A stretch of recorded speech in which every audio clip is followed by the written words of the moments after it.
Welcome, everyone. I am Janice Coyle, founder of the New Earth Visioning Project.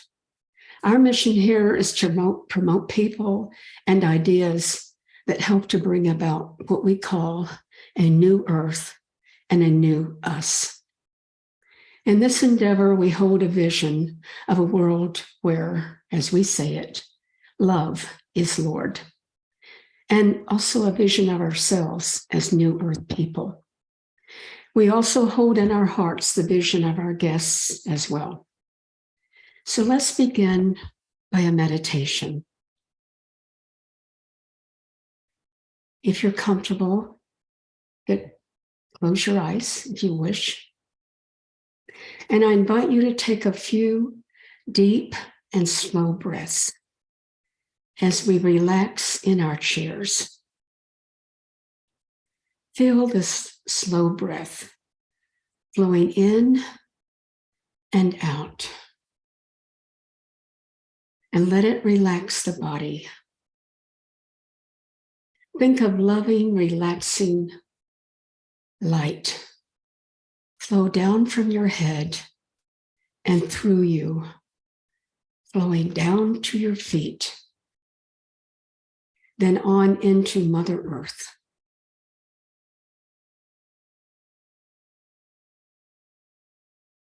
And in this light and love, allow the mind to relax. Let any thought just flow by unnoticed.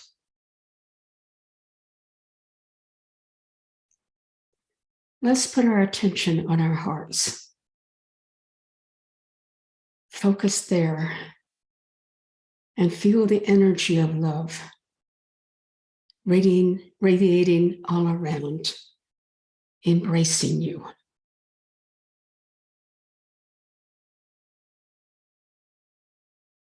Allow this beautiful energy to flow into our creativity, our exploration in the world, how it radiates out to others in the world.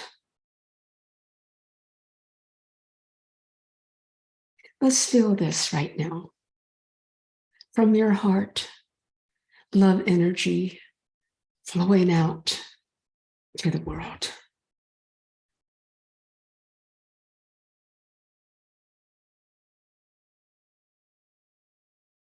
I invite you now to allow this energy to embrace with love all the children in the world.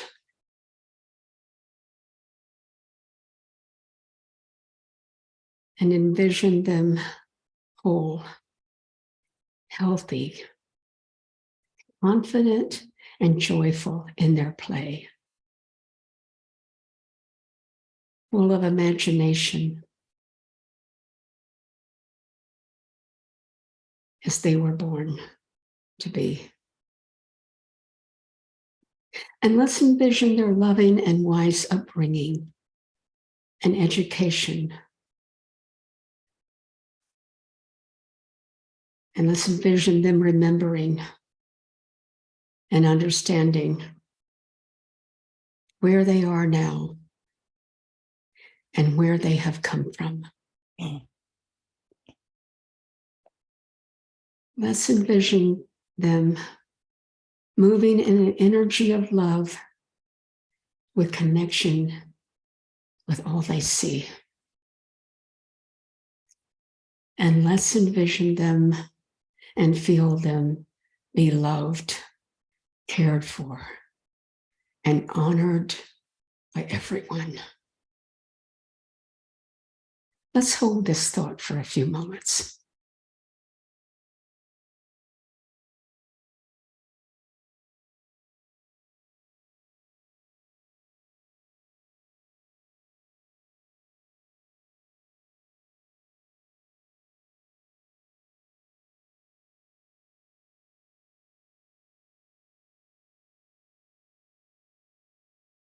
Now, let's come back to our meeting together with love still pouring from us to each other and the children we love.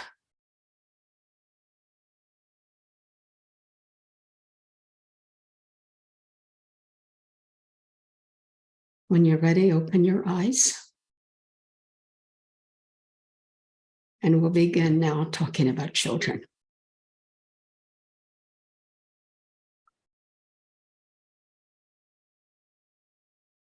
So speaking of children, as you guys know, our guest tonight is Susan Terry, founder of Peace School. And our meeting should be very delightful because it's all going to be about children. Welcome, Terry, Susan. Thank you so much for joining us from Canada. Thank you. Thank you, Janice, for inviting me. This is an honor. It's my honor and pleasure to be here. Thank you. Thank you. Okay, let's learn a little bit more about our guest. Susan Terry is the founder, executive director of Peace School. The word peace here is an acronym for the legal name of the organization, which is Paradigm Educational Academy of Creative Enlightenment, PEACE. Creative Enlightenment. Wow. Susan also is an artist, musician, multimedia specialist, and holds a number of degrees in the fields she has directed and led. But mostly, Susan is a true visionary who, soon after entering grade 1, became disillusioned with the militant and industrial classroom environment. She says, quote, "We enter the world as creative beings with great imaginations to guide us. And what is the perspective we live and learn from? The inside out." Every day she envisioned how, when she grew up, she would change the world of education to a creative, explorative, and enjoyable journey. In high school, she was fascinated by the story of Maria Montessori and her work with mentally challenged children. Susan landed her first career to set up and supervise a Montessori-style child enrichment program with the North Bay Children's Aid Society, and later became a child care worker with at-risk teens in the heart of Toronto. This was followed by a long career in the creative field of multimedia communications, film, television, and radio, where she was a journalist, writer, producer, director, and editor, employed by Crawley Films, International Cinemedia, and all Canadian national networks. She later launched a multimedia agency in North Bay, Ontario, ICU Media, Marketing and Promotions, which entailed media production, communications, public relations, desktop publishing, and web design.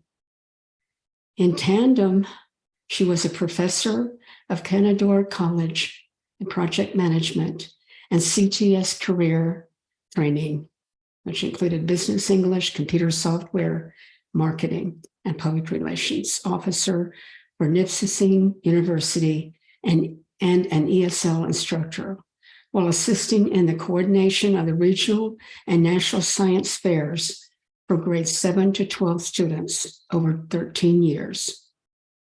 In 2006, after watching her children go through an even more discouraging education experience, she was inspired to begin the school of her early visions, a joyful and enlightening experience for all children to be nurtured to develop in their own design to their fullest potential.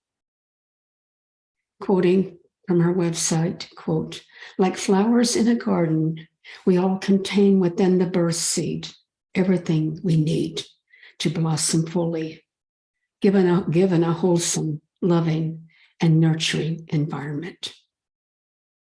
And from her website, quote, "The Peace School mythology is an organic creation founded on a conglomeration of all the finest ancient and contemporary philosophies and methodologies to provide the tools and inspiration that will guide children to live an engaging, meaningful, and purposeful life, unquote. Susan is an advocate of cooperative community living and has volunteered in a variety of ways, playing flute in the North Bay Symphony and 22-wing military band, acting as chaperone and public relations officer for a high school band during 2 European tours through Vienna, Prague, Salzburg, Weimar, Bath, London, and Paris. We could go on listing her amazing life experiences that have brought her here, where her work now enables children to blossom to their highest conscious potential and become, as she says, the new lights of a new earth. The new lights of a new earth. Wow. What a point of light you are, Susan. We each have our contributions. It's interesting hearing it back at me. Okay. Well, all I can say is, well, Susan, sorry. I mean, it's amazes me when I re-look at what's happened, because I thought this was the way it was for everybody. Well, I was just going to say, we all have our contributions, and missions. But this is a particularly lovely one, at least to me. I always loved children, so. Thank you. Anyway, welcome again. Thank you so much. It's a delight to be here and to sort of reflect on all of those things, because, you tend to leave all of that in the past. It's just, you're living day-to-day lives. And it's when you reflect on it, it's like, wow, I can't believe I did that. You did? Yeah. You did. Let me start with a question. Okay. Or just a comment here also. I'd like to, I read your website, and we had this bio reading, but I'd like to know, and I'm sure people here would like to know, what motivated you to come to such a passion for this mission, as you beautifully call it, re-enchanting education in a universe of all possibilities? I mean, you changed your career to study and begin this mission to create the Peace School. How did this happen? Did something happen to you that suddenly just shot you off? Yes. I mean, it started at the very beginning, but I'll jump up to where this actually started, the Peace School itself. I had gone through that whole career of working in the media and working with the Starscape singers, and I had a spiritual path. I had a spiritual mentor during that time as well. Won't call it a process. It was during a time from 1979 through to 1990. And he continued to be my spiritual mentor, but I was not in with that group. I had moved and had children, got married, and all kinds of things, and took on a different turn. But in spite of all these successes, I started up my own media company, and I was successful in what I was doing. I felt like I accomplished a lot. I didn't think I'd accomplished everything yet. And this one day in 2006, I woke up in the morning. I don't know if you ever had these feelings where you just feel there's it's not a depression. It's just sort of like something's missing. And this one day I felt like I really wasn't doing what I was supposed to be doing. Whenever I get to that point, it feels like a sort of depression in a moment. It's just like it's a lack of satisfaction. And so I always go, okay, God, what am I supposed to do? So I don't know where I'm supposed to go from here. And the message always comes back within an hour. And the message came back sooner than that, was that I must fulfill my childhood dream and get the credentials to do it. That was September 2nd of 2006. So I immediately phoned the university and told them, I said, what do I need to do to get my teacher's degree? And they said, well, in March, you can apply with the OCT, which is the Ontario College of Teachers, and see if you can get registered in Nipissing University. I said, no, I need to get in there now. They said, well, we have a limited enrollment program. So, and it's full right now, but I said, no, I need to get in now. He said, well, maybe somebody stepped back, maybe somebody dropped out. And they gave me the phone number to call of the OCT in Guelph. So I phoned them, and the next week I was enrolled at the university in full time and got the degrees that I needed. It wasn't the greatest education I can imagine. The best part of it was the practicums. When I got into the Teachers College part of it, I got my BA first. I started out with science as my major, and then I thought, why am I doing this to myself? And switched it to art and music. So I should have fun with this. Never mind this other stuff. I mean, I was doing great. I was in the top 5 percentile of the class, but regardless, it was just a lot of too much brain work. And I wanted to get into the creativity. So that's what I did. And I majored in those, and I excelled in everything that I did. I had other courses as well in French and languages and all kinds of things, sociology and psychology. Anyway, it went by fast, but I never felt that what I was doing in the classroom, because of the way they were teaching, was right.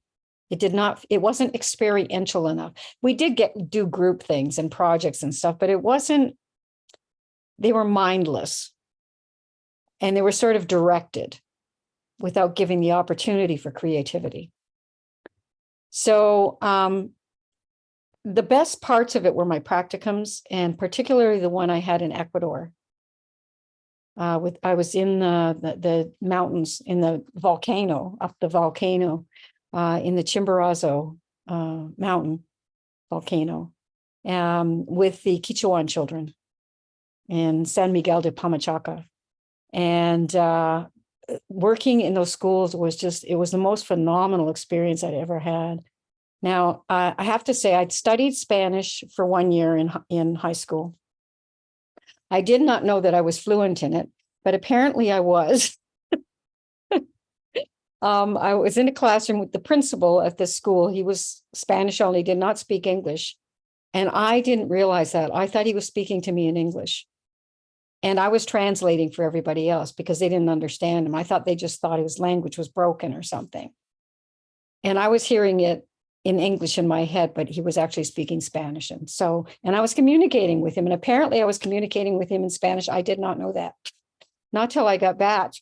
Because there were other situations where we were helping to build a school. We were with Free the Children, was sponsoring this. And we were helping to build a school and build the Adobe bricks.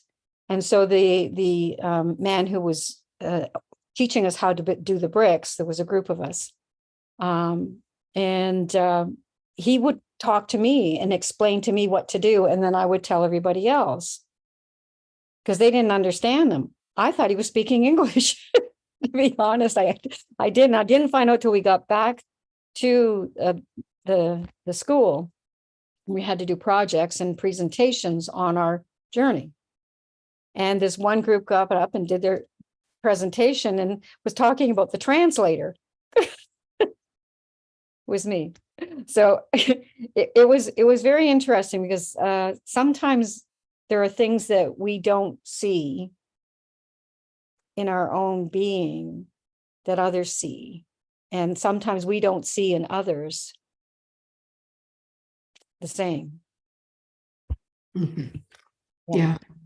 Was it this time you mentioned that you also had a near-death experience? Was it during this time? No. Now, the near-death experience was when I was 2 years old. Oh. Yeah. And I didn't find out about that till many years later, even after the school was started in 2013. And what had happened was I was given the MMR vaccine when I was 2 years old.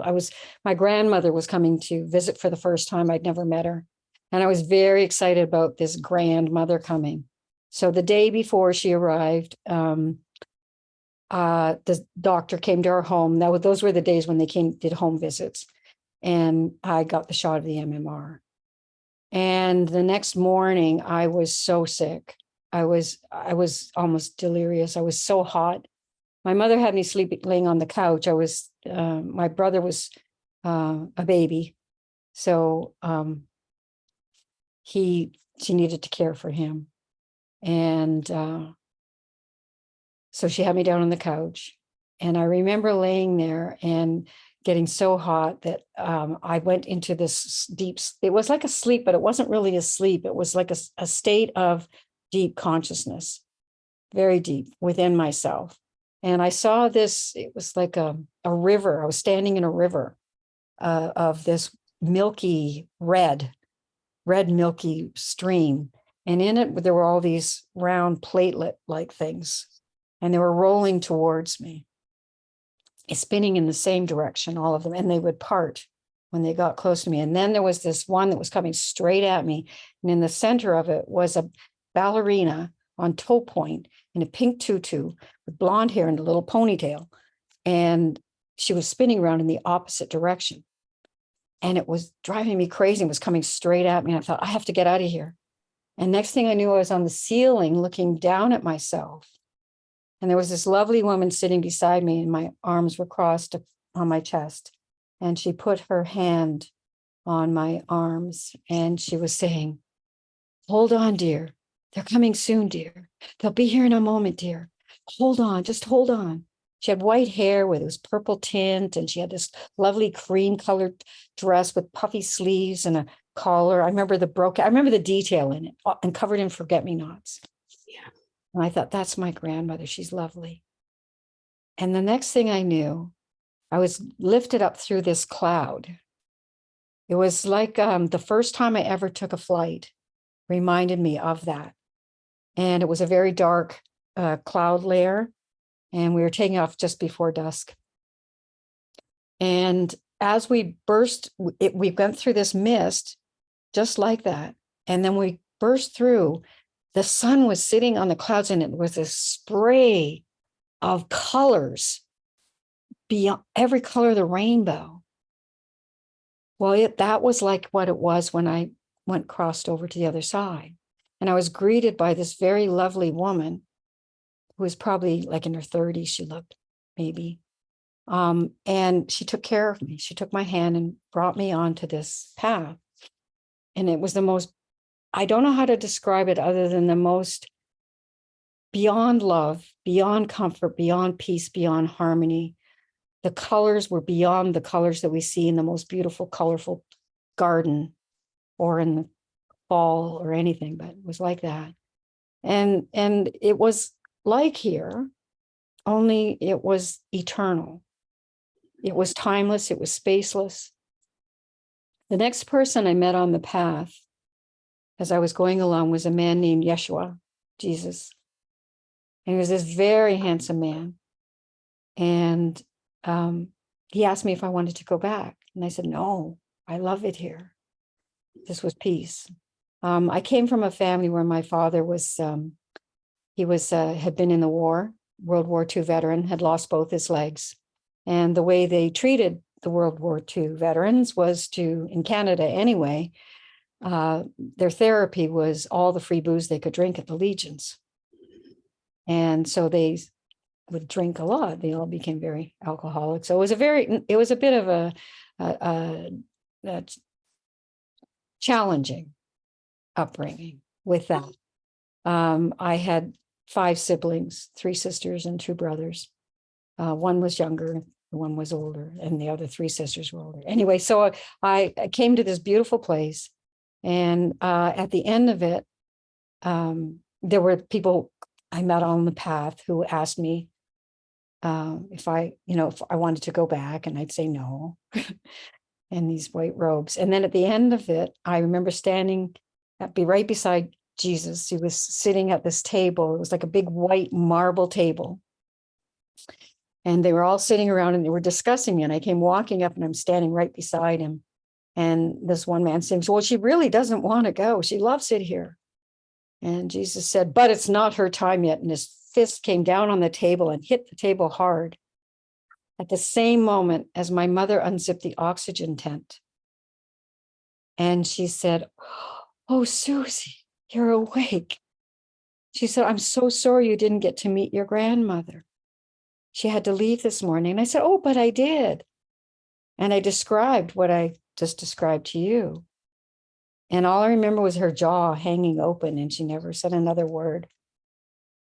And I never heard anything about it. So in coming back into the world, returning, I didn't know I had left.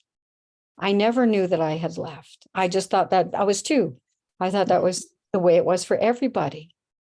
And I had these wonderful gifts that I do not know they were gifts. I thought they were things everybody had. I thought everybody could read palms.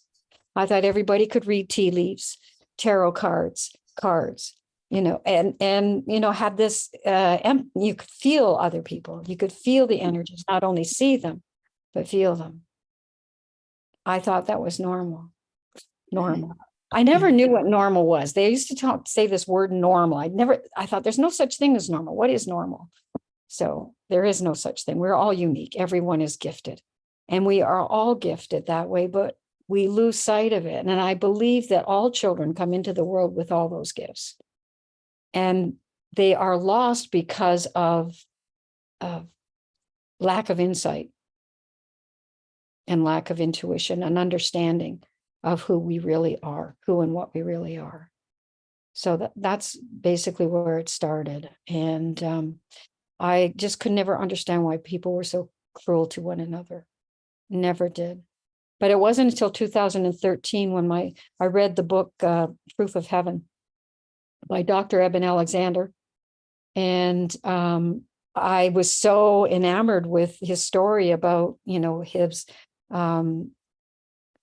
being in this other place and the things that he saw, and how his wife, and it was with the doctor, and they were discussing that they should pull the plug on the 7th day because he was going to be a complete vegetable if he lived, that she'd have to take care of. His son was standing out in the hallway and went running into him and started squeezing his hand, said, Daddy, you can't go. I can't live without you. You can't leave. And then he started pushing his eyelids open. Now that part's not in the book. I learned that from Eben Alexander himself. I got the opportunity to meet him. In 2017, he was putting out one of his other books. And I happened to visit in Ottawa. I was invited. And I happened to meet him just as he was entering the building. We had this great conversation. So it was really amazing. But I took this book. After reading the book, I called my oldest sister and told her about it. I said, and she said, oh, I remember when that happened to you. She said, you'd received the MMR vaccine and you got pneumonia, scarlet fever, and the mumps all at once. And you were in a coma on life support for 2 weeks. Your temperature went to 109. That's when I left. The body couldn't hold it, contain it. Anyway, so I came back, and then the doctor had she said, your mom used to come home crying every day after the 7th day, because they told her to pull the plug because you'd be a complete vegetable if you lived, and she'd have to look after you the rest of your life. So it was quite astounding to learn that all of this, all of a sudden in learning this, everything that happened in my life started to make sense, because every step of the way I have been divinely guided. And even at that stage when I was 4 years old, when I was entering school, before I entered school, I used to have all these very wild dreams and such, and travel in my dreams and astral travel. That's another story. But I would look out at the stars, and at night, when the first star came out, and my sister taught me the starlight, star bright, first star I see tonight thing. Wish I might have this wish I wish tonight. And I always wished for 3 things. And I do this every night. Oh, my bedroom window was right there. And the first thing I'd wish for was happiness. The second thing I'd wish for is peace on earth. And the third thing I wished for was for a spaceship to come and take me home. So here we are. Here we are. I can relate to so much of that. And I think that one of the things you're saying is that children are born with this knowledge and then it's taken away from them.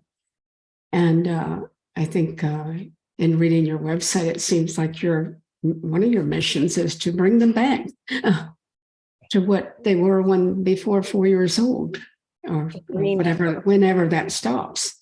I think you said about 4 years old, they kind of start to lose it. That's when they start school. Yeah. It's telling.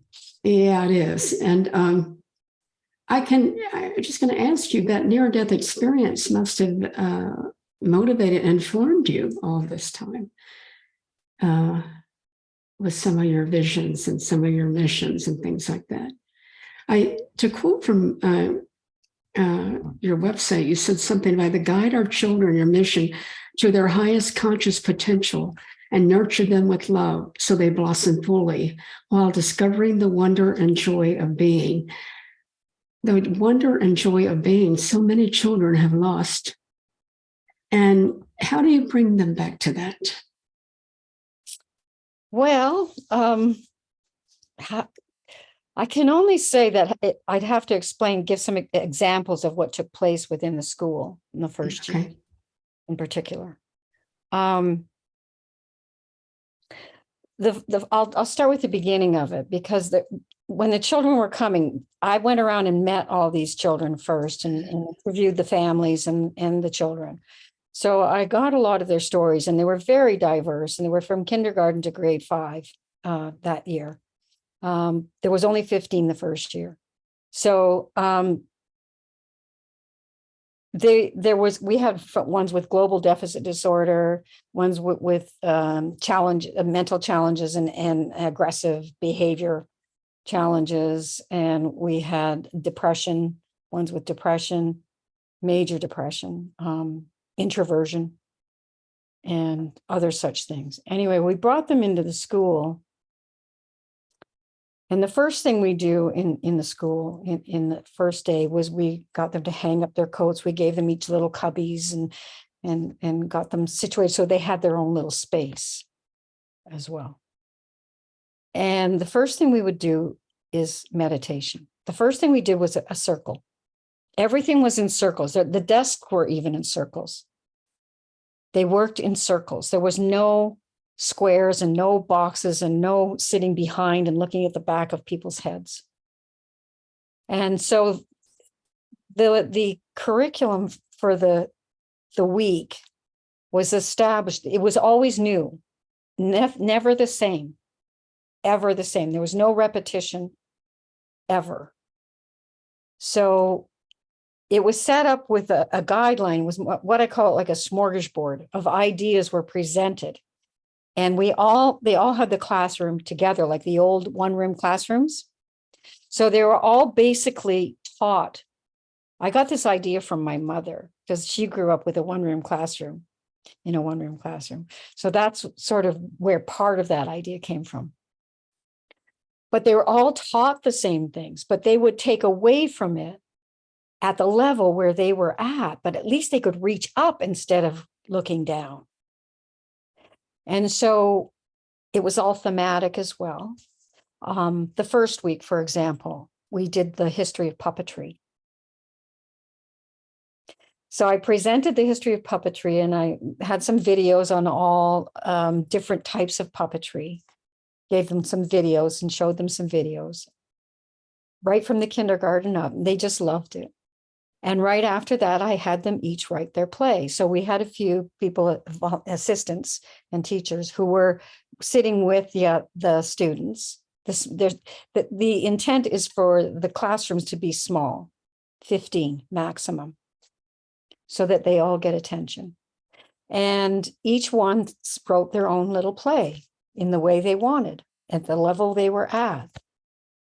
And then the next day, we had watched the puppet theaters and stuff. So we decided on designing.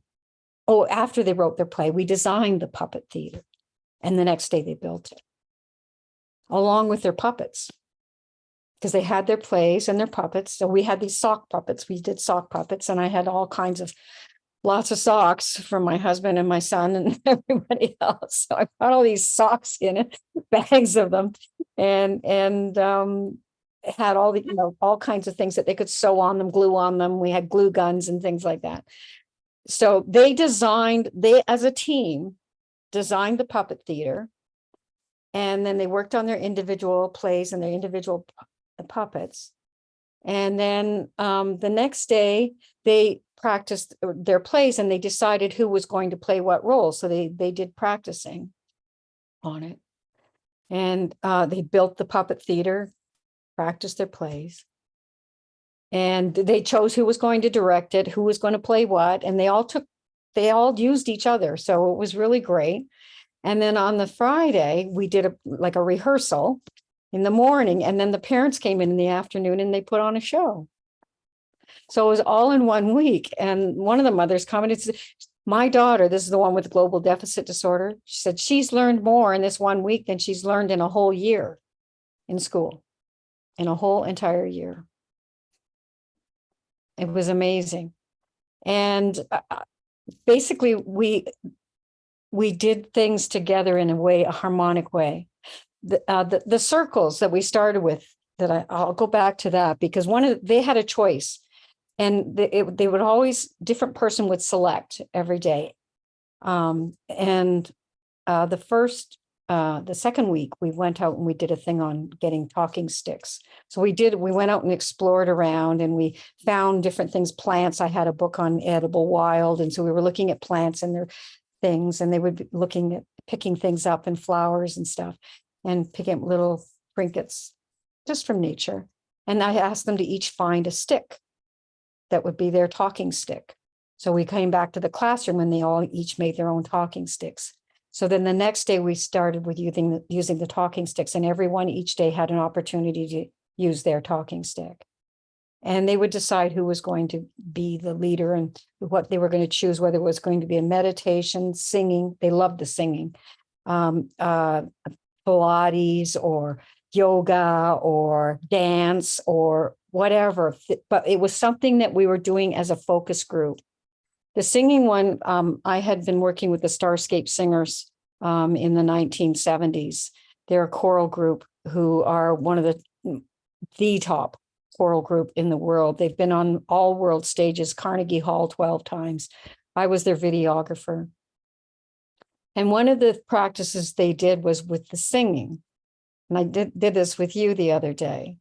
And you start out with filling yourself with breath right down to the diaphragm. And you start with a in your diaphragm, you bring it up, and then you bring it to first down in your lower part of your throat, and then up into the higher part, up into the nasal. And you keep your mouth closed until then, and you purse your lips, and then you put the sound on your lips until they're buzzing. And then you open the mouth and the sound comes out. Sort of like,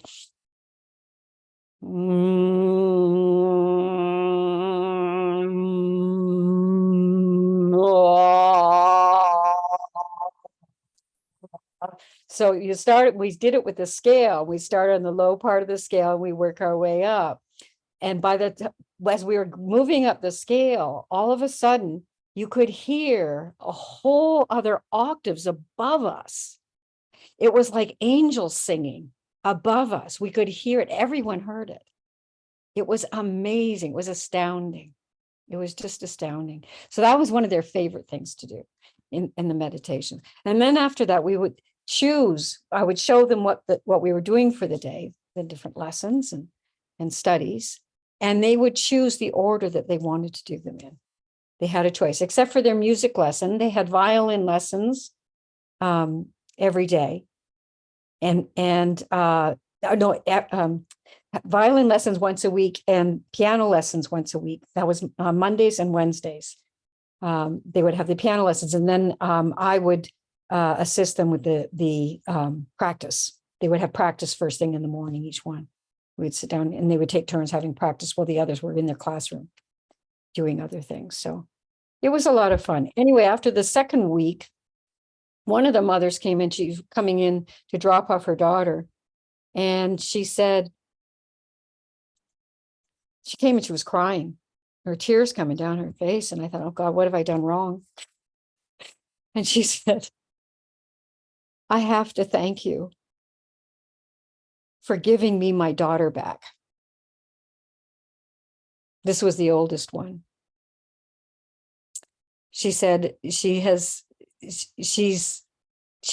just wanted to be here every day. She said she wished there weren't weekends because she wanted to go to peace school every single day. And she had been bullied in her school prior to that. So she just came right out of her shell. And she wasn't, before she wasn't talking or anything. She was always glum and looking down, and she was putting on a lot of weight. All of that left. And she ended up being the valedictorian of her school, her graduation last year. So, Wow. yeah. Wow. You've answered a lot of my questions. How do you bring them into confidence and the different things like that? Does anybody else, let's stop here if it's okay with you and see if anybody else would like a question and how you're doing this. Anybody have a question for Susan? Comment? Go ahead, Teddy.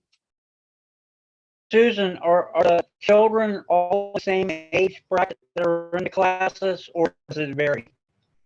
They're varied. They're varied. Yeah. Yeah, because in the Re-Enchanting series, the Anastasia books, the children actually got together and built the school. And in a lot of cases, the younger kids were learning from the older kids. Yeah. So they were actually all learning from each other in the same environment. That's the environment. Absolutely. Yeah. It's about the interaction. It's about engaging and sharing, and everybody has something to contribute. We all do. Everyone has we're all a piece of a puzzle. And what we're getting in the schools today is it's like you're getting this jigsaw puzzle, this big one, and they're only giving you 10 pieces. And you have to, the rest of them are missing. And they're just haphazard. They don't make any sense. And there's nothing you can do with them. You might as well just throw them out after, basically. And that's how I've always viewed it. So I just, it was disheartening to go through school. As Janice mentioned about going into grade 1, my first day and marching, they literally lined us up like soldiers and marched us in, and we had to look at the backs of each other's head. And those were the days where they used the strap and the ruler. I got the ruler across my knuckles because I did cursive writing instead of printing in grade 1. And I was told that I had to stay after school. There were children who put up their hands to go to the bathroom, and she wouldn't let them go and make them sit there. And then they wet themselves and she'd make them sit in it. And she would spank people in their bare bottom as well, which was insane. And I, all of this was crazy. Now that changed later on. I got the strap in grade 6 as well from the principal. He was teaching us math, and I had a gift with math. I could just see it in my head and answer it. And he was teaching algebra this one day. And I would give the answers out before he'd just get it written on the board, and I'd throw out the answer. And he said, "You can't do that." He said, "How'd you do that?" And so I would tell him how I did. He said, "Well, you can't do that. It has to be this way." And I said, "Well, no, I figured it out." And then he put some more in, and I'd answer it again. Well, he gave me the strap. He took me into his office after, he made me stay after, and he got the belt out and he strapped me on my hand 4 times, really hard. I just stood there and grit my teeth. I'd been belted by my father before, so I was prepared for this. It didn't affect me anymore. The alcoholics when I was 4. But he got the strap on the hand. I just looked at him, and I didn't even crack a smile or anything. I didn't blink. And I left. I went home, told my mother he was not the principal anymore. And the same was with that teacher. She was no longer the teacher. So I had a good mother. I had a great mother. I had a wonderful mother who balanced everything out. So she was my Good. example. Yeah. Good. Which leads me to a question. You get some children that are not confident. They come in and have poor self-esteem because of things that happen these days. And I started to get a picture of how you rehabilitate them or bring them back into their selves. But just to tell us, we all deal with family members and children who don't have the confidence that they really should have as beings of God and all that. What do you think is the best thing that you do and we could do with children like that? Well, I don't really think about it too much. Okay. I just approach each one as an angel. And I work with them in a way that is, I look at them with love. And I just try and find out where they're coming from, what they like to do. I want to know where they find their joy, what makes them happy. So I bring it out creatively. The arts are the best way. So the arts are infused with absolutely everything that is in the education. It's the re-enchantment. That's the re-enchantment part. We're re-enchanting them, and we're giving them the opportunity to blossom. So it's like a little seed that's been held up, in a pod and hasn't seen the light, is having a hard time getting to the light. We did an experiment. Here's a good example. You've heard of Dr. Masaru Emoto. One of our directors, by the way, I'll just tell you as a preface, is a scientist. His name is Lauren Zanier, and he has an amazing background. He grew up in Peru. His parents were scientists, and and were studying science and plants and everything. And he spent a lot of his time on the Galapagos Islands. But he had a memory of, he was unlocked in time. He would move from one life into the next. And he was the one who did the water studies that he taught to Dr. Emoto. He wasn't a doctor at that time. He was a real estate agent. And Lauren said he wasn't really very bright in science, but he really took that idea about the water technology, the water, and how it changes everything. And how the fact that we have 90% water in our bodies when we're born, it goes down to about 60 apparently as we get older because we don't hydrate enough. But that water, when you look at it with love and intention, that water changes its crystalline structure. And this is how we heal. We heal with love. So I did this experiment with the students. I didn't know Lauren at that time. I met him after this took place in 2013. This was the first year. So I gave each child a cup and dirt, soil for potting soil. And I gave them each 2 bean seeds, exactly the same, 2 of each. And then 2 little plastic bottles. And on one, I told them the story of Dr. Masaru Emoto and showed them the little video about him.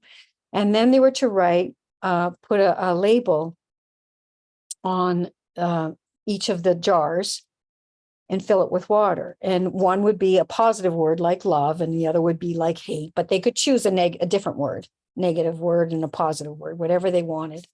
And every day they were to water these plants with these in the same sunlight and water the plants. And then they were to write down their observations every day as well. Well, in every single case, the bottle that had the positive water, and it was about the intention. You had to put the intention of love in there. And the one with the love positive would grow like and flourish and was getting blossoms and growing beans, whereas the one that was not, it was all shriveled up. And this is what happens to us. We shrivel up when we don't nurture that love within us.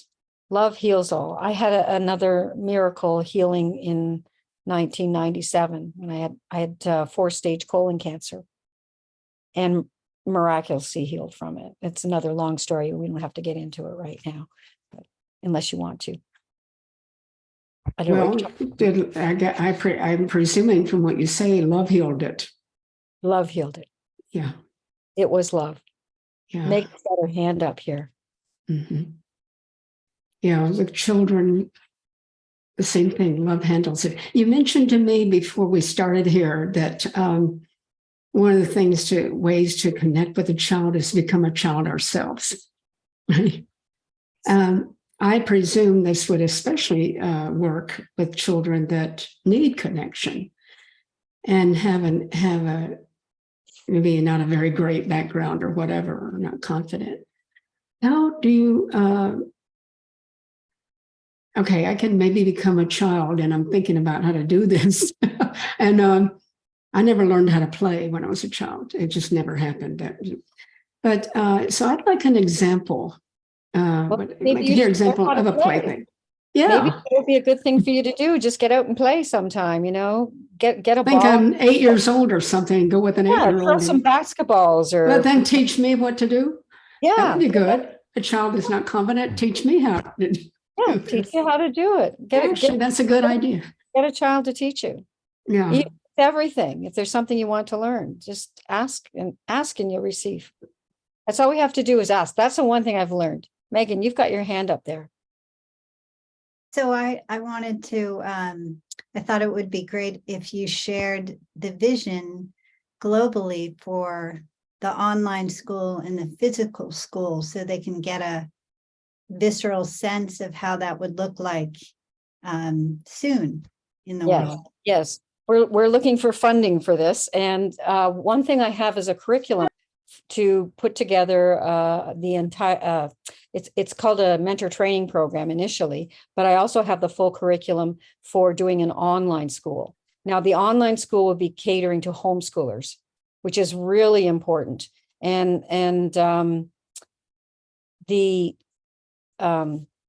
what we're looking, like I said, we just need some funding for it. I'm partnering also with the Freedom Farm Academies. I don't know if you've heard of them. Yeah, out of Florida, Jim Gale. And these Freedom Farm Academies are turning whole all your lawns and your forests and everything. There's food forest abundance and Freedom Farm Academies. And so I've just connected with them recently through one of our other the director who just passed away, Reinhold. He was connected with all these people as well. And that's how I connected with them. And so these academies are a great way to start the schools that we plan to build. We have been promised a grant. We haven't received it yet because of all the stuff that's gone on in this world in the last 3 years. But it was about to roll out just before. And these Freedom Farm Academies are the way of starting a community garden. Bring the community in, because the schools are founded on community. At the hub of the school is the community. So it's not like the regular schools. We bring in all kinds of experts and mentors and all kinds of people, elders, to come in and teach their crafts. We had First Nations people coming in and teaching them how to make their own drums and dream catchers and things like that, and learning about the history of the land. We did that monthly, and for a full day was the First Nations Day, basically, or the Indigenous Day. And we went out to horse farms, so they got to even ride on the horses. They learned how to care for them first, how to groom them. They were allowed to brush them and everything. They got engaged in all of that. We went to this great horse farm, and that was a monthly thing. We went out and took karate lessons. We asked them what they wanted to do, and then we went and did it as a team, as a group. we had a dance instructor come in, and she did dancing with them. We had a yoga person come in, teach them yoga. You know, we had people come in from within the community, come into the classroom and share their experience with them. And it was just such a joyful experience all the time. The students, for example, they got into the science fair, and they entered the science fair, and only the ones that wanted to. There was 5 of them that chose to do that. So I told them that they needed to explore one thing that they loved and explore it to the nth degree, and then do your project on that, because I wasn't allowed to input into it, nor the parents. I told them that. Well, we won 3 of the 5 awards, the top 3 awards from of the 5 children. They got 3 of the awards. So it was pretty something. But you were talking about the global part in the online school. Megan has come and joined us, and this is really a good introduction. So she wrote me sent me an email, and it was one of the most beautiful and inspiring emails I'd ever received. So I immediately reached out to her and responded to her. And I was so delighted that she actually got back to me, and we had just connected in such an amazing way. So do you want to tell them a little bit about yourself, Megan, about your... Yes. That would be good. Yes. Well, I describe myself as a creative strategist for inspired experience. And based on everything I've learned, I was a filmmaker, so we have so much in common. And we were highly creative from birth, and that never escaped us. So I think that piece just kind of glued us together immediately. And then from there, I fluked into the video game industry, ended up becoming CEO without the usual credentials. I was actually a creative CEO because I didn't have the right, corporate skills, but we ended up sidestepping the system, and we won. And so that's kind of what I'm using to tell them what it was you did. Oh, well, I don't want to take up too much really time. Important. That's okay. Just tell them. Well, it was, Nancy Drew Gaming. Yeah, we were going to make video games of the Nancy Drew books. And I didn't even know anything about video games when I joined it, but I loved Nancy Drew. What I didn't know, and so I got hired as creative director, which was great. But what I didn't know is they wouldn't allow games for girls in retail at the time, because they said girls are computer phobic and deemed them ungame worthy in an industry that was all about play. So long story short, shortly thereafter, when the board realized there wasn't going to be any money, the CEO resigned, and they looked at me and said, Megan, we think you can do it. And that's how I became CEO. And of course, I knew there was an open window and that we would get in retail, which we did through a little startup called Amazon at the time. And anyway, we were very successful. We led with the heart. We uncorporatized everything. We, were already excluded. So basically we just united, used creativity, and created the most sensational, inspiring games for girls. So we've taken Megan, and she's our creative director.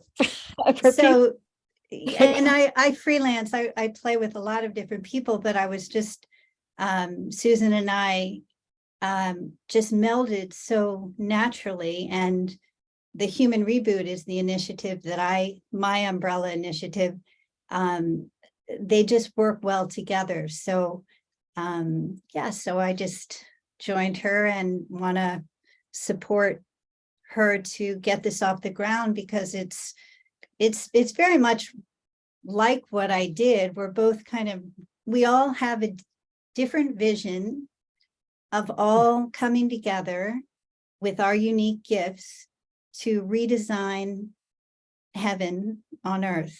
And so it's really exciting to be able to join hands with, now this new earth, and meeting all these amazing people like yourselves, all coming together. It's just very, very inspiring. Thank you. Yes, it's so inspiring. And thank you, Megan. By the way, for the rest of you, Megan's been to a couple of our meetings. She contacted me. She introduced me to Susan.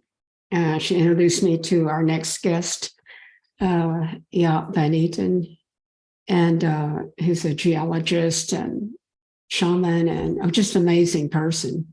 I've talked to him twice, Megan. He's incredible. Everything he talks about, I said, we got to remember to say that to our group. You got to remember to say it. Hope he does. But thank you. It's all these people.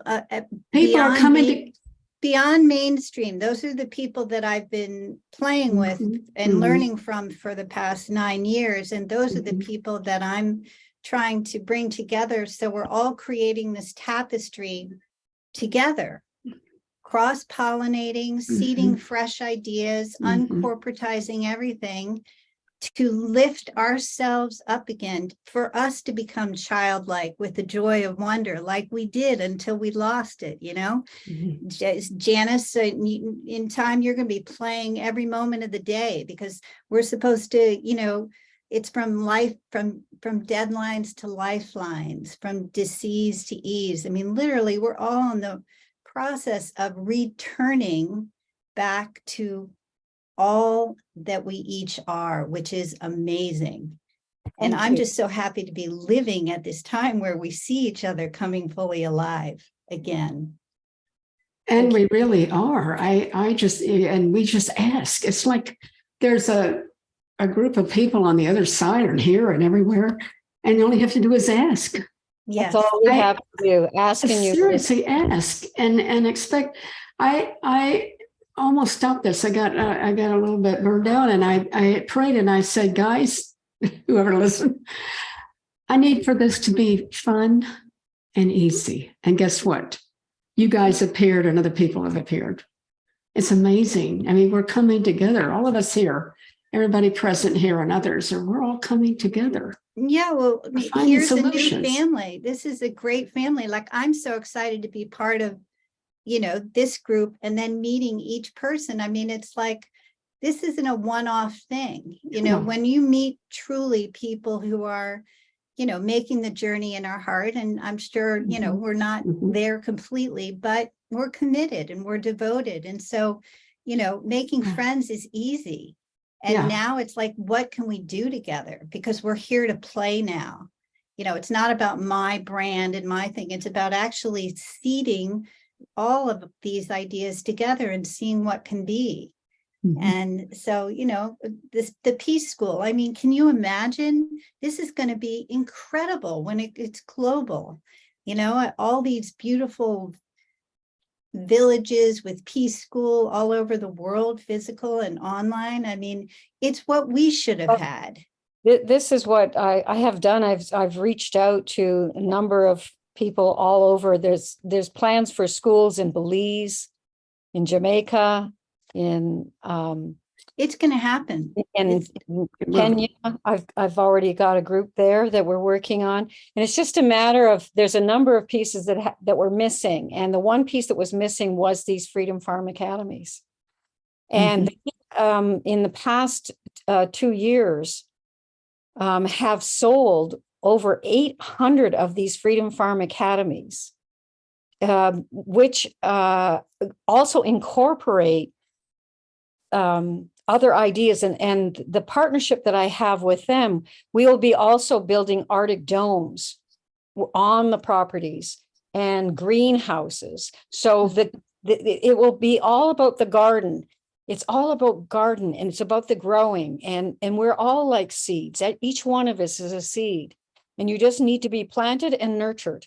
Yes, beautiful. All the right things. And when we understand that, then we can move beyond it and grow in the way we were intended.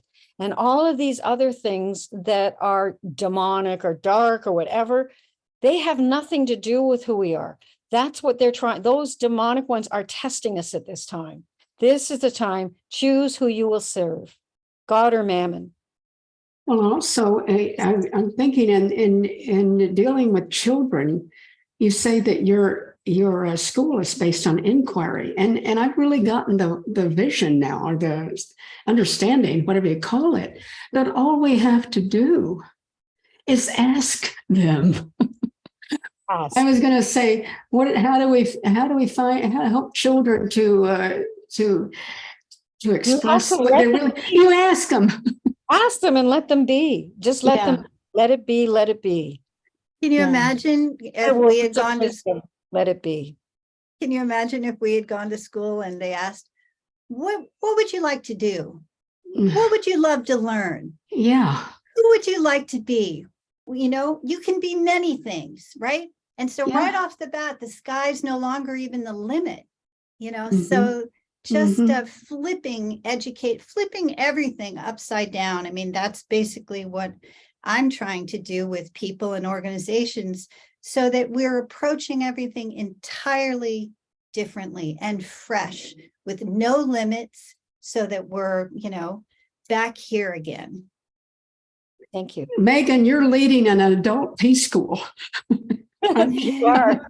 Yeah. Well, I think we're all kids. We are all kids coming back. Yeah. Does anybody have any comments, questions? I see a couple of people maybe want to say something. No? Yeah. Okay. Yeah, I see a lot of this. I realize that this is the end of times, of this time. This is a phase. We are coming to the end of a phase. Were other civilizations that came to an end, Atlantis, one before, Lemuria, they were all like an experiment in a sense. And so it's just learning to rise above that. I do believe that some of us were chosen to come here and we are not of this earth. And I do believe that. And I think that's what's happening, is that we're starting to congregate. And I do feel that here, that there's a congregation of angels who have been put here for this purpose, for this time. And I think everyone's here for this time for a reason. I don't think anything is by chance. I do believe that we all have a route and we all have choices to make. Do we move? We always have choice. We have the choice of freedom in this plane. That's right. This is the place where we can practice and experience a 3D 5 sense world that you don't have on the other side. This is where we have the opportunity to explore creation, because everything we think, we create. So if you don't like something that's in your life, you have to ask yourself, what am I thinking? Then change your thought and change your world. Look in the mirror. Go ahead, Rebecca. What an interesting conversation. So, you know as well as I do that when you're a child and you've come from a difficult background, and you sometimes your depression or your bullying or whatever, it's pointed out as being, you know, disruptive, or you're a difficult student, or you're a disciplinary problem, or this and that, but it could be a reaction to the things that are going on in your home. And these children, when you bring them into your school, I'm not naive enough to think that these issues magically go away for them. So my first question is, how do you support them with this? You know, children who are truly depressed, of course, need some sort of additional care, you know, other than the school. But my first question is, how do you support them in the school? Because often you get sent back into your home life, right? And you're changing for the better, but your family is still as dysfunctional as heck, right? So how do you support the kids so that they don't backslide into that? I have a Um, perfect example. Okay, let me let you answer that one first then. Okay. We had this one child who he was brilliant, absolutely brilliant. He was in grade 1, but he was doing math at a grade 4 level. That was the other thing. I don't restrict anybody. They can go at whatever level and whatever rate they want. And I had a whole different marking system, but that's another story. So this one, he was very aggressive, and he was bullying this little girl that was in the kindergarten class. She liked him. She had a crush on him. It was one of those girl boy things. But he started bullying her. And I think he hit her or something. I can't remember exactly what happened, but the teacher that was with him got very aggressive and grabbed him and put him in a holding. We had this one teacher who came from the old school system, and she hadn't learned yet. This was very early on in the year. So I went and I took him by the hand, and I said, I'll take him to the office. He was used to it, and when he was in the other school in the kindergarten, they took him and sat him out in the hall and disciplined him and made him feel like he was scum. So I took him into the office and I started talking to him, and I asked him about what was going on at home. His father they'd separated, the parents had separated, and there was some abuse issues, I guess. So I just asked him, what's going on? What's happening in the house, in the home? And he says, nothing. And I said, are you having problems with your family or your father or something bothering you? And I just asked him questions, and then I let him talk. And he all of a sudden his whole energy came down, and he would it became very peaceful. And I just encouraged him to love himself. I said, there are things that people do that we don't understand sometimes. I'd been in that situation myself, so I understood it. I said, just all you can do is love them. I said, he doesn't mean to hurt you. And then I talked about the little girl. I said, if she did that to you, how would you feel? He said, not good. And I said, well, what would you do? What would you want her to do to fix it? He said, well, say sorry. I said, well, do you think you could do that for her?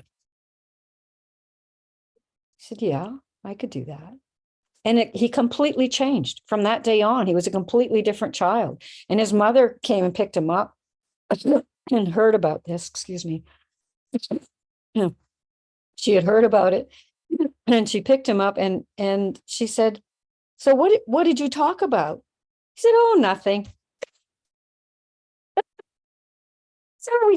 So what'd she do? Oh, we just talked. That's all. What'd you talk? Oh, nothing. It was so cute. Anyway, he changed completely after that. And he was actually very pleasant.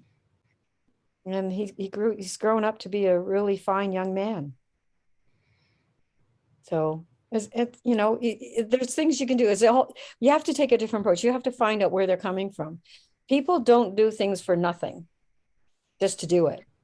There's a reason, there's something behind it, and they're striking back. If they're hitting someone else, they're striking back at somebody who's hit them. And that's usually the case.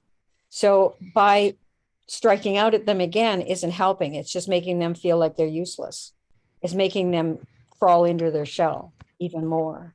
What you want to do is draw out, and always go to the heart. Well, thank you. And the school system that you and I grew up in is just based on shaming, and you're not going to change anyone's behavior with shaming. No, never shame. No. So, yeah. Just acknowledge with love, just love, because love is an energy. It's not just a thought. It's not a thought at all. It is what we are.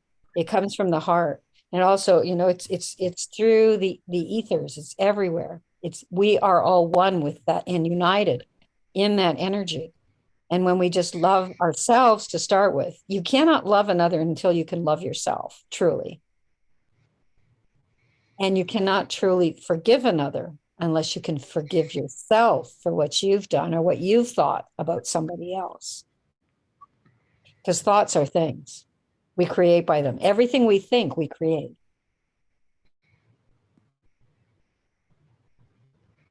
I wish I knew that like 30 years ago or something like that. That's about when I learned it. I had a spiritual mentor who was the most amazing. If you want to look him up, it's kgmillsfoundation.org, kgmfoundation.org. Kenneth G. Mills, kgmfoundation.org. And he's the conductor of the Starscape Singers. And he was, I actually saw first in these visions that I had after an experience I had with 5 Pleiadian spaceships in Niagara Falls as they were taking off that I witnessed. And following that, I had these visions that would last like a full night of everything that's happened already and everything that's yet to come. And in this vision, at the end of this apocalypse, there'll be great floods and such happening. And then we will be lifted. I was lifted, and as were all others who were enlightened, were lifted off the earth into these galactic ships. And we ended up, I remember entering the ship, it was beamed up. It was like all this black, dark stuff was coming in, it was closing in, and then this beam came down and lifted me. And I remember in there on the ship, there was all these beautiful people, angels, sitting in yogic, lotus position. And in this very large room that was like a gymnasium, and it was crystalline and sparkly. And at the head of this room was a throne-like chair that was like white marble.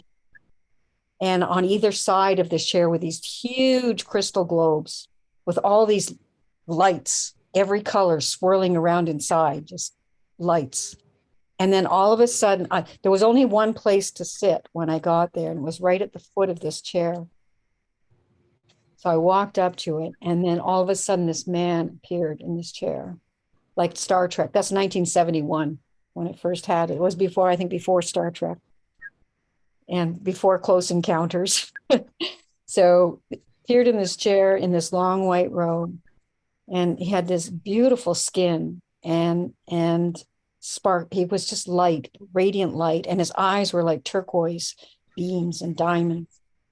And he had this white crown of hair, and he started to speak. And as he started, after he appeared, there was a big hush in the room. Everybody's quiet. I knew that all we had to do was listen attentively to every word he said, because it was truth. And these were the words that we would carry with us when we returned to the new earth. And then I remember flying over the earth and seeing all this devastation. And then we flew into this mountainside. There was a big mountain range over the ocean. Could see the crystal clear in the water, a reef. And then up the mountain, there was a river that ran right up the mountain. And I later saw a picture of that before I went there. And that place was Belize. I went there in February, just before this started. Anyway, so it turned out that the man that I was in the chair, I met in 1978, was the conductor of the Starscape Singers. I was invited to this concert, and this was the man who I had met. But there's another story behind it, but I know we're running out of time, so I'll leave that for another time. We will have to have you back again. You have so many incredible things to talk about. Jean, would you like to ask a question? Yeah, I was curious about your the Synergy 2 Smart Eco Villages that are listed on your website. If you're currently starting that, or where, I mean, it's really looks like a... Yes, what happened there is that Reinhold Ziegler was one of our directors, and last October, he had several strokes following the booster shot, He was encouraged to take the 2 shots and the booster by someone who was not very smart. And he died next morning. That was so on Sunday, we're actually doing a memorial service for him. He was the founder and the father of visionary of the solar panels. He's in Berkeley in 1970s. He did one of the first solar panel things. Anyway, he has connected with over 100 people, have connections who I've connected to. And he was one of our directors, and he's handed me all these projects. And we were working on that project with UN Swiss Indo. It was to be funded, and it should have been started rolling out like in 2020. That was the plan. So all of this, what's going on, is intentional to block this from happening, but it will happen. So it's going to happen. It's happening now. I've connected with all these people. We are getting together soon, and the thing is we're looking for is funding. We need the funding to do this. So the funding that we were promised, I think, has been blocked by the banksters as well. I've seen some things happening there because it was rolling out, and there was a gold-backed cryptocurrency that was created. That was the very first one that was created by the M1, who is a descendant of President Sukarno. I sat on his council. That's another story. For a number of years. So what is his name again? Reinhardt, what? Reinhold, Reinhold. It's on the site. Yeah. And how do you It's spell on the Peaceful site. Yeah. He's up there on the site. I didn't take it down. I couldn't take him down. I don't have the heart to, because he's at the heart of this. And all these people have come to me, and they want to help to build this and make this happen. So And funding will happen. And we also have an eco-village developer who is interested in partnering. So it's all going to happen. It's really in motion right now. So it's so exciting. Yeah. We will do this. This is the new earth. Okay. Janice. Yes, it is. It's a new earth. And one of the things I'm really feel so incredible to be part of and just to know about and present to people is that the new earth is emerging, and we all are doing it. And Yes. I've been determined since I started this group way back a couple of years ago that I wanted. It was in the midst of all this fear and everything going on. I just kind of wanted to prove that these things are happening. They really are. And it's not just us right here. It's so many people all around the world. It's actually happening. Well, that's another story. Yeah, it is happening. I'm working with a group of doctors and creating a domain. It's called unitedvoices.earth. It'll be up very soon, within the next month. And it's to bring together all these angels who are doing these different projects around the globe on a safe, secure domain where you can put your banner up there and connect to your site. And so everyone's recognized. Yes. And we can work together communicate. We can find each other. Yes. So it's more like it's a directory. Mm-hmm. So we can find each other. Wonderful. Yeah. Yeah, we're past our time. We're going to have you back again. I have a list of questions.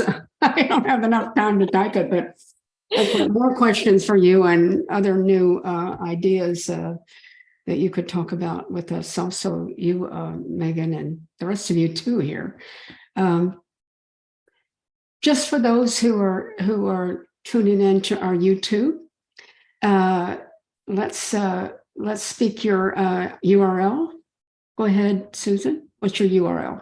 Oh, my URL is it's https:// peace PEACE hyphen school SCHOOL.org. peaceschool.org. peace-school.org.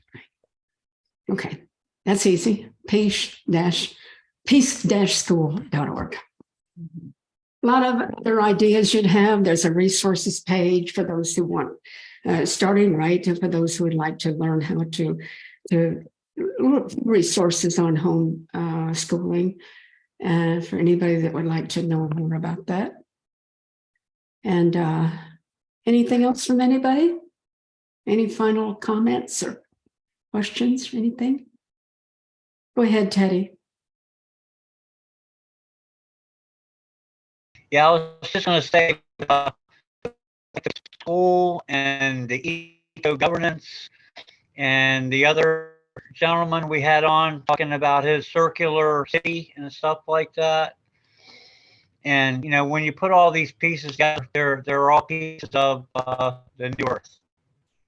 Yeah. We all need And to it's come beautiful. together. It's really beautiful. We need to come together. Yes. So exciting. Thank you. Isn't it? Exactly. Thank you so much, Susan. Thank you for everybody. I wish we could go longer, but we promised everybody and the YouTube links, video links, that we would kind of stay with them. Hope to have you guys again next. Our next meeting is next Tuesday with Von Eden, and he's amazing. I'll send out the explanations of his talk and everything, and just wait to hear from that. Our video will be available in a couple of days to be put on YouTube, and you guys can share it. This has been a wonderful conversation. Thank you. Thank you. Thank you. God bless you. Thank you. Thank you. Love and light. Yeah, love and light. Bye-bye.